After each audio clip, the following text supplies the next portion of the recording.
বাংলাদেশে এখন operation Devil's hunt চলছে। স্বরাষ্ট্র উপদেষ্টা ঘোষণা দিয়েছেন, যতক্ষণ পর্যন্ত না ডেভিলদের শেষ করা যাবে ততক্ষণ পর্যন্ত এই অপারেশন চলতে থাকবে। দর্শক, ডেভিলস হান্ট নামে খুবই জনপ্রিয় বাচ্চাদের একটি ভিডিও গেম আছে। আমার ধারণা আপনারা সেই ভিডিও গেমটির সঙ্গে অনেকেই হয়তো বা পরিচিত, অনেকে হয়তো দেখে থাকবেন। এবং সেই ভিডিও গেমসটির যে কাহিনী চিত্র, সেই কাহিনী চিত্রের সঙ্গে যদি আমরা বর্তমানে বাংলাদেশে যা চলছে মেলাতে চাই, কিংবা এই যে অপারেশন ডেভিলস হান্ট শুরু হয়েছে, আমরা যদি সেটাকে একটু মেলাতে চাই, খুব বেশি কি অমিল পাবো আমরা? সে আলোচনা যাব। তার আগে দর্শক, আমরা কয়েকটি উদ্ধৃতি নতুন করে আবার আপনাদের সামনে উচ্চারণ করতে চাই। নতুন করে এই কারণে যে গতকাল থেকে এই উদ্ধৃতিগুলো আপনারা অনেকেই সোশ্যাল মিডিয়ায় পোস্ট করেছেন, এগুলো নিয়ে মতামত দিয়েছেন, কথা বলেছেন, এবং আমার কাছে মনে হয়েছে যে এই বক্তব্যগুলি অত্যন্ত অত্যন্ত উদ্বেগজনক, আপত্তিকর এবং ভীতিকর। এবং এই বক্তব্যগুলোর মাধ্যমে একটা ভীতিকর ভবিষ্যতের ইঙ্গিত আমরা পাই। আমরা যদি স্বরাষ্ট্র মন্ত্রণালয়ের জ্যেষ্ঠ সচিব নাসিমুল গনি তার বক্তব্যটার দিকে আমরা যদি একটু তাকাই, তিনি বলেছেন, বিপ্লব যে দেশে হয় সে দেশে পরাজিত শক্তিকে কেউ রাখে না, তবে বাংলাদেশ ততটা অমানবিক হতে পারেনি। তার মানে কি? যে দেশে বিপ্লব হয় সে দেশে পরাজিত শক্তিকে সব নির্মূল করে ফেলা হয়, মেরে ফেলা হয়। এবং এই বক্তব্যটা তিনি বলেছেন এই যে অপারেশন ডেভিলস হান্ট চলছে বাংলাদেশে, সেই বিষয় নিয়ে সাংবাদিকদের সঙ্গে কথা বলার সময়। তিনি সরকারের একজন ঊর্ধ্বতন কর্মকর্তা, প্রজাতন্ত্রের কর্মচারী, খুব দায়িত্বশীল ব্যক্তি। তিনি যখন এরকম একটি কথা বলেন, এই অপারেশন ডেভিলস হান্ট সম্পর্কে কথা বলতে গিয়ে, তার মধ্যে যে কেবল যে একদম থিওরিটিক্যালি লিটারেলি তিনি যে কথাটি বলেছেন শুধু সেইটুকু থাকে না, তার অন্তর্নিহিত কিছু বক্তব্য থাকে, তার মধ্যে কিছু ইঙ্গিত থাকে। সেই ইঙ্গিতটা কি? আবার ইন্টারেস্টিংলি এটা কাকতালীয় মনে হতে পারে, আবার হতে পারে যে দুজন আলাপ আলোচনা করে দিয়েছেন। যেভাবেই হোক, ঠিক একই রকমের একটা বক্তব্য আমরা দেখেছি একজন সাংবাদিক, যিনি কূটনৈতিক দায়িত্বে নিয়োগপ্রাপ্ত হয়েছেন অন্তর্বর্তী সরকার কর্তৃক। তিনি একটি টক শোতে বলেছেন, সেটি আবার পত্রিকায় রিপোর্টও হয়েছে, যুদ্ধে আপনি পরাজিত হলে মারা যাবেন, আর যদি আপনি বিজয়ী হন তাহলে আপনাকে পরাজিতদের ধ্বংস করে দিতে হবে। যিনি এই কথাটি বলেছেন তিনি গত 15 বছর ধরে আইনের শাসনের পক্ষে, মত প্রকাশের স্বাধীনতার পক্ষে, মানুষের রাজনৈতিক অধিকারের পক্ষে উচ্চকণ্ঠ ছিলেন। এবং তিনি এখন একটি সরকারের দায়িত্বে যাওয়ার পর তিনি বলছেন পরাজিতদের ধ্বংস করে দিতে হবে। দর্শক, খেয়াল করবেন যে দুজনেই সরকারের লোক, কিন্তু দুজন দায়িত্বশীল উচ্চ পর্যায়ের লোক বলছেন বিপ্লবে যারা পরাজিত হয়েছে তাদের রাখে না, বা তাদেরকে ধ্বংস করে দিতে হয়, ধ্বংস করে দিতে হবে। বার্তাটি কিন্তু পরিষ্কার যে যারা জুলাই আগস্টের আন্দোলনে বিপ্লবে পরাজিত হয়েছে তাদেরকে ধ্বংস করে দেওয়ার একটি বার্তা সরকারের উচ্চ পর্যায় থেকে উচ্চারিত হচ্ছে। এবং এই বার্তা থেকে কি আমরা উদ্বিগ্ন হব, ভয় পাবো, আতঙ্কিত হব? এবং স্বরাষ্ট্র উপদেষ্টা স্পষ্ট করে বলে দিয়েছেন, যতক্ষণ না পর্যন্ত ডেভিল শেষ হচ্ছে ততক্ষণ পর্যন্ত এই অভিযান চলবে। তার মানে হচ্ছে বিপ্লবে যারা হেরে গিয়েছে, যদিও এটিকে জুলাই আগস্টের আন্দোলনটাকে এখন আর বিপ্লব হিসাবে ভাবা হয় না, এমনকি যারা এই আন্দোলনের পক্ষের বুদ্ধিজীবী বা অনেক শীর্ষ ব্যক্তিরা, রাজনীতিকরা তারাও এটিকে বিপ্লব হিসাবে দেখেন না, তারা এটিকে সরকার পতনের একটি গণ অভ্যুত্থান কিংবা গণ আন্দোলন হিসেবে দেখেন। তাহলে সেই আন্দোলনে যারা পরাজিত হয়েছে তাদেরকে নির্মূল করে ফেলতে হবে। সেই নির্মূলটা মানে কি তাদেরকে মেরে ফেলতে হবে বা ধ্বংস করে দিতে হবে? কি করতে হবে? এই প্রশ্নগুলো আমাদের মনে জেগেছে, আমার ধারণা আপনাদের মনেও জেগেছে। কিন্তু তারা যে কথাটি বলেছেন, এই কথাটি কি সত্য? যে যুদ্ধে আপনি পরাজিত হলে মারা যাবেন, এটি কি সত্য? বা পরাজিত শক্তিকে কেউ রাখে না বিপ্লব যে দেশে হয়? আমাদের টরন্টোয় বসবাস করেন মুক্তিযোদ্ধা গৌরাঙ্গ দেব। দেখলাম যে তিনি ফেসবুকে একটি পোস্ট দিয়েছেন যে তোমাদের এই কথা সম্পূর্ণ মিথ্যা, তোমাদেরকে তো আমরা রেখেছি, তোমাদেরকে তো আমরা মেরে ফেলেনি। এটি সত্য। 1971 সালের যে মুক্তিযুদ্ধ, সেই মুক্তিযুদ্ধের চাইতে বড় বিপ্লব এই দেশে, এই উপমহাদেশে তার কোনোটা হয়নি। সেই বিপ্লবের পর নাসিমুল গনি সাহেবদেরকে তো মেরে ফেলা হয়নি। নাসিমুল গনি সাহেবরা আছেন এবং থেকে আজকে কথা বলতে পারছেন। তার মানে হচ্ছে উনি যে কথাটি বলছেন যে বিপ্লবের পর পরাজিত শক্তিকে কেউ রাখে না, সেই কথাটা ঠিক নয়। মুক্তিযোদ্ধা গৌরাঙ্গদেব স্পষ্ট করে প্রমাণ করে দিচ্ছেন যে যেহেতু তারা স্পষ্ট করে জানাচ্ছেন যে আমরা তো তোমাদেরকে রেখেছি, তোমাদেরকে তো আমরা ধ্বংস করে দেয়নি। এবং নাসিমুল গনি সাহেবরা যেহেতু থাকছেন, এখন কথা বলছেন, তার মানে হচ্ছে তার সেই বক্তব্যটা ঠিক না। একইরূপ সে সাংবাদিকের ক্ষেত্রে প্রযোজ্য, তারা তো আছেন। সো 1971 সালের বিপ্লবে মুক্তিযুদ্ধের পরাজিত শক্তিকেও সেই সময়কার বিজয়ী সরকার সবাইকে মেরে ফেলেনি।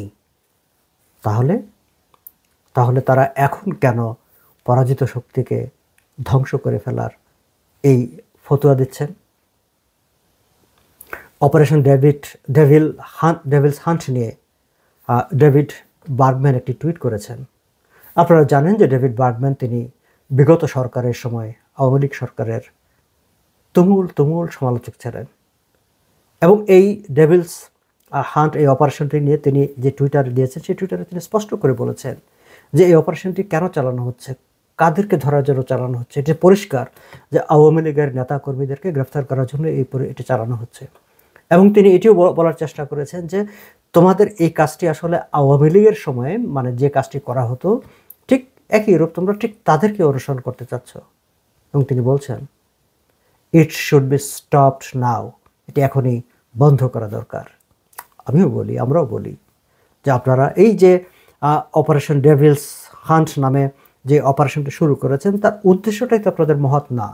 উদ্দেশ্যটা হচ্ছে অসৎ একটা উদ্দেশ্য। আমি আলোচনার শুরুতে যেই ভিডিও গেমটির কথা বলছিলাম, ডেভিলস হান্ট যে ভিডিও গেম, সেই ভিডিও গেমের কাহিনী চিত্রের এখানেই কিন্তু দর্শক আমরা মিল পাই।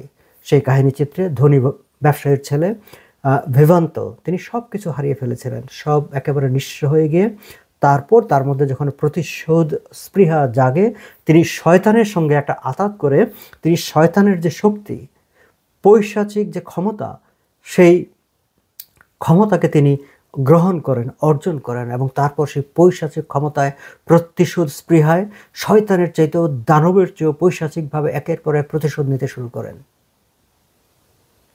গল্পের শেষ দিকে একটা আলোর ছায়া দেখানো হয়,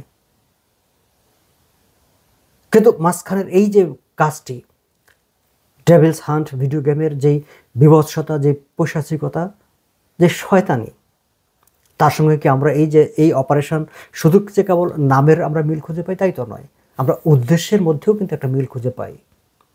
এবং সেখানেও বিভ্রান্ত হয়ে উঠতে চেয়েছিলেন, তিনি হয়ে উঠেছিলেন নরকের এক্সিকিউটর অফ দ্য হেল। আমি জানি না যে বর্তমান অন্তর্বর্তী সরকারও ঠিক সেইভাবে এক্সিকিউটর অফ দ্য হেল হয়ে উঠতে চান কিনা, এবং এক্সিকিউটর অফ দ্য হেল হয়ে ওঠার জন্যেই এই ধরনের ঠিক একেবারে ভিডিও গেমের আলোকে তাদের নামটি নিয়ে একটি অপারেশন শুরু করেছেন কিনা। ডেভিড বার্গম্যান যেমন এই অপারেশনটি নিয়ে প্রশ্ন তুলেছেন, সন্দেহ প্রকাশ করেছেন, সেই সন্দেহ তো দর্শক আমাদেরও আছে। কারণ আমরা দেখেছি যে দিনের পর দিন, মাসের পর মাস, গত 6 মাস ধরে তো দেশে মব অ্যাট্রোসিটি, মব সন্ত্রাস, নৈরাজ্য, অরাজকতা চলছে। কোথাও কিন্তু সেগুলোর বিরুদ্ধে যখন ঢাকায় কলেজ, আমি আগের ভিডিওতে আলোচনা করেছি যে ঘোষণা দিয়ে দল বেঁধে গিয়ে কলেজ ভেঙে ফেলা হয়েছে, তখনও কিন্তু কোনো ধরনের অপারেশন পরিচালিত হয়নি। সারা দেশে জেলায় জেলায়, উপজেলায়, থানায়, বিভিন্ন জায়গায় ঘোষণা দিয়ে গিয়ে আওয়ামী লীগের নেতা কর্মীদের, সাবেক সেনাবাহিনী প্রধানের বাড়িতে, রাষ্ট্রপতির বাড়িতে সাবেক আগুন ধরিয়ে দেওয়া হয়েছে, সেখানেও কিন্তু কোনো অপারেশন যায়নি।